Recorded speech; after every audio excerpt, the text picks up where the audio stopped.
Saudi আরব থেকে সকল প্রবাসীকে বাংলাদেশে পাঠিয়ে দিবে।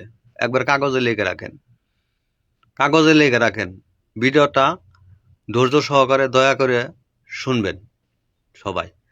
কারণ পাঠিয়ে দিবে কেন পাঠিয়ে দিবে? কারণ আমরা সৌদি আরবে ইনকাম করি, সৌদি আরবের ইনকাম আমরা খাই, আমরা ফ্যামিলিরে দেই। ফ্যামিলিরে যদি ১ মাস টাকা না দিতে পারি, ফ্যামিলির মানুষ হাউকাও বাজিয়ে দেয়।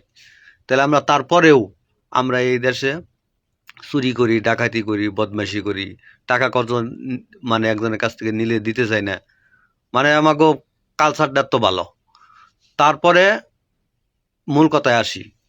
কালকের আগের দিন এই রিয়াদ পার্কে একটা মোবাইল আনাইছে সৌদির, আইফোন। তো আইফোন আনানোর পর একটা বাঙালি ভাই পাইছে, ওইটার লোকেশন ধইরা সৌদি আইছে। জিজ্ঞেস করতেছে যে তোর কাছে মোবাইল আছে? ও না করতেছে, বাঙালি না করতেছে। অনেকক্ষণ অনেক কথা তর্ক বিতর্ক হয়েছে। তারপরে আমি রাস্তাতে মেলা করছি, আমার ডাক দিছে সৌদি। করে জিজ্ঞাস করে আসেনি, তোর কাছে মোবাইল আসেনি?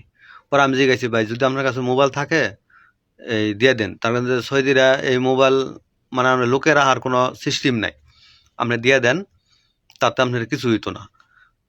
বাঙালি আমার জারি দেখো, হ্যাঁ আপনি একটা বাঙালি রয়ে আর একটা বাঙালির চুর বানান।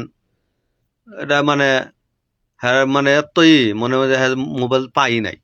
পরে সৌদি চেক করলো, চেক করে দেখে এই জিন্সের প্যান্টের নিচে হাফ প্যান্ট, ওই হাফ প্যান্টের নিচে ওই পকেটে হে ফোনটা রেখে দিছে।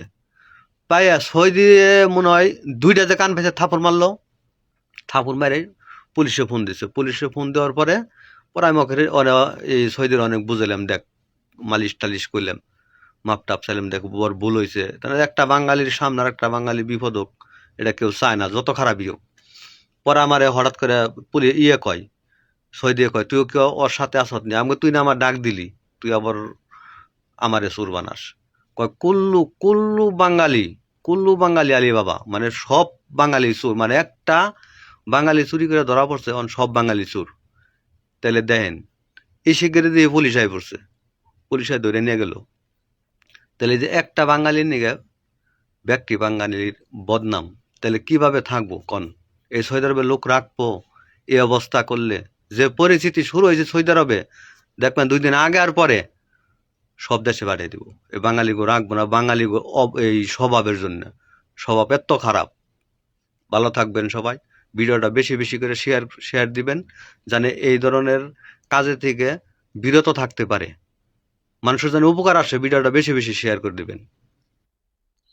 সমস্ত বাঙালি সাবধান, খুব সাবধান।